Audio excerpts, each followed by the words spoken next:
Ah yes, a couple of days ago it was that time of year again, friends, where I pack up my friends Vanessa and Wayne and we drive from the shores of the sunny Lake Ontario all the way through the beautiful state of New York to Garden City, to the Cradle of Aviation Museum where Long Island Retro Game Con was about to take place yet again.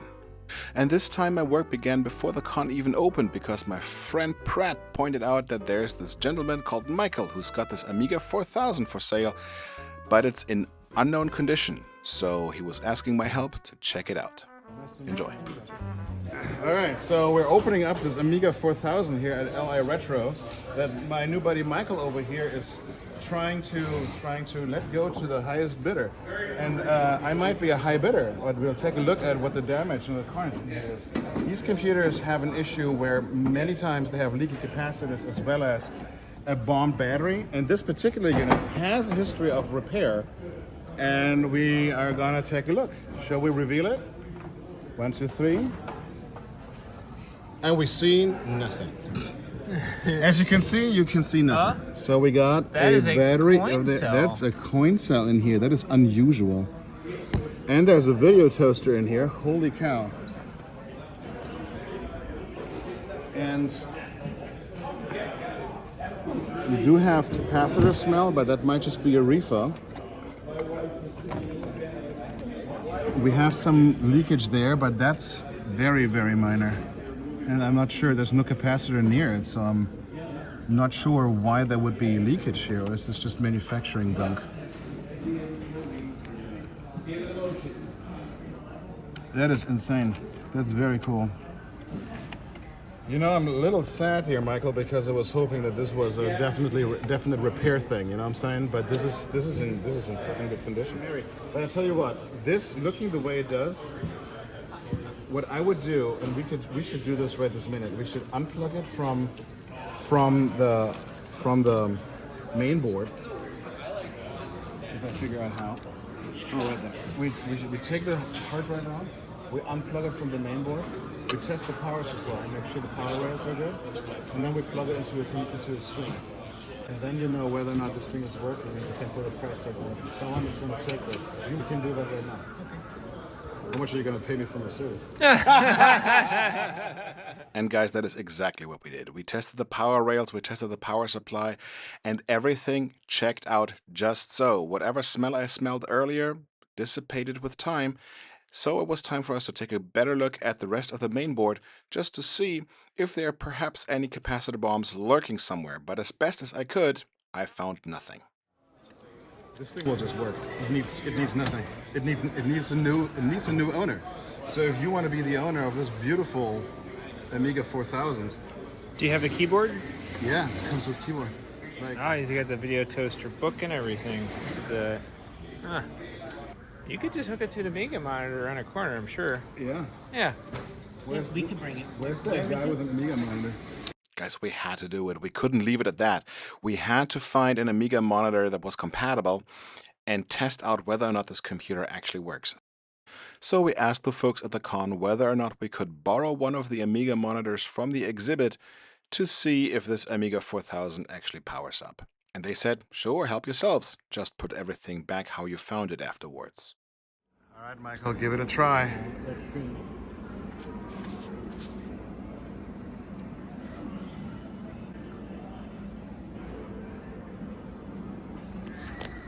There you go.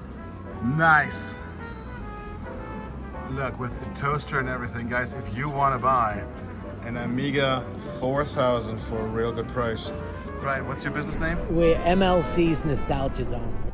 It always makes me happy to see these computers jump back to life, and it always makes me happy to be able to help a fellow community member. And now that we know it works, Michael can put a price tag on it, and you can rest assured that you are buying a practically factory new computer.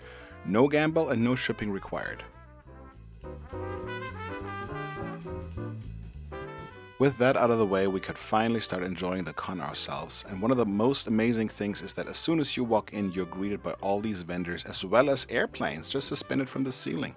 It did not take long at all to finally run into some friends you sometimes only get to see a few times of the year.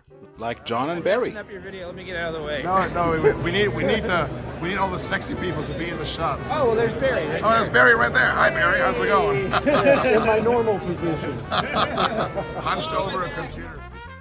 Or Larry and my good friend Anthony from the Retro Gamers podcast. Guys, I'm sure you have heard of that podcast, but if you haven't, you've been missing out. 2,500 videos and 3.1 million views on YouTube alone. These guys are an authority on everything retro gaming. And I'm particularly honored because I was allowed to be on their show twice before already. So go check them out. But as much as I enjoy seeing old friends, I also love meeting new friends. For example, it was an honor to be force choked by Darth Vader, aka Kevin, who has one of the most accurate cosplay costumes I've ever seen. Kevin runs a YouTube channel called The Lost Cantina. Go check him out when you have a moment. I spent most of my time hanging out with John, Pratt, and his brother Chris at the booth of CRE Recycling. They run a recycling business where they rescue electronics and give them a second life by giving them back to the community. And they were kind enough to lend me a small corner where I can show you some of the things that you've seen on my channel, like the Batocera box from recently. But that wasn't all. We had everything, guys. We had AV equipment, tape decks, amplifiers, TVs, even wood grain ones, even Trinitrons. We had laser discs, we even had an 8mm projector for crying out loud, and media, and of course, computers and screens as far as the eye could see. One of the things that I like most about the con is to find new things, like the Old School Gamers magazine. Guys, for only $50 a year, you can get up to 6 issues of high-quality print, large font, game reviews, and background information about games. If you are into gaming, and if you are into physical, paper copy magazines, you should check them out because their work is really excellent quality. LA Retro usually invites amazing guests such as Brian Henry, the illustrator of the original Sonic the Hedgehog, or Paul Niemeyer, the original artist behind the Mortal Kombat logo, as well as the artwork on the Demolition Man pinball machine. He's a very friendly person, and here's a picture of him signing my friend Ryan's Demolition Man pinball machine at Syracuse RetroCon a couple of years ago. Paul, how do you like LA Retro? I am having a wonderful time. Thank you for having me out. Man, here we are in an air museum. Man, I'm in my favorite place in the world, I'm telling you. You gotta come out here and have some fun. Long Island Retro Gaming Expo. Get over here! Thank you, Paul. You're amazing. Thank you so much.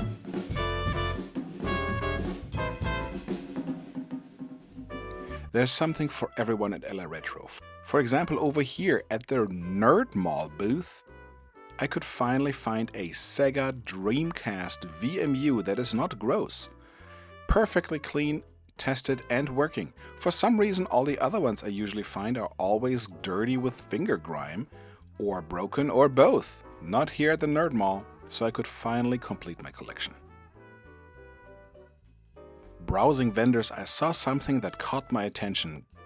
Guys, do you remember when I reviewed the gamey Time Crisis light gun last year? So it turns out our friends from Intec Gaming produced the light gun of their own. Surely you know the company, renowned maker of hardware mod kits for Nintendo and Sega. They also have cabinets for the Nintendo Switch. They have come up with the Time Crisis 2 light gun for PlayStation 1 and PlayStation 2.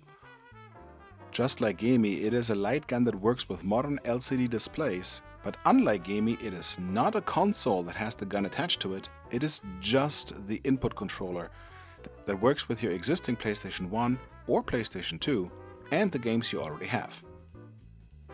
Of course, I had to try it. And, better yet, they were kind enough to send me home with one. So you can expect a sponsored review video coming real soon. Just as exciting as that is the light gun for the Nintendo Entertainment System that Intec is also coming up with.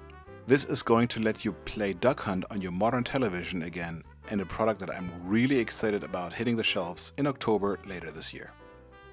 But the true stars of LA Retro are the tons and tons and tons of systems that are available for free play.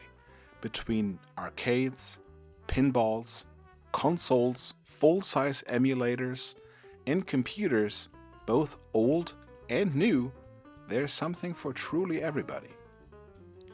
But it's not just about gaming. The folks at LA Retro produce a fantastic amount of informational material and exhibits, so you can educate yourself on the history of these systems, as well as the history of the video games that make these systems great, if you so choose. And the LA Retro staff, like Brian here in the 8-Bit Computer Room, are eager to share with you what they know about the systems on display. It's an S100 bus backplane with a motherboard below it that actually adds DOS compatibility to it and adds a dedicated like 8080, I think, with a coprocessor socket. And of course you can't forget about the airplanes. It's in the Cradle of Aviation Museum after all, where you can casually game amongst things like an A-10 Warthog, or how about a Tomcat? If this doesn't get your little nerd heart excited, I don't know what will. And guys, we met up with some old pals. This here Commodore 128 DCR. It hasn't been on the channel, but it has been in my house before, because this is the very one that was in the 8-bit room at LA Retro. I repaired this once before, and apparently it failed again. This time something about the SID as opposed to the VIC that was the problem last time. This beautiful Commodore 128 DCR will be featured in a repair video really soon. Thanks for watching. If you need anything repaired, restored, or modded, call your boy RetroByteMeister at retrobytemeister.com. Bye.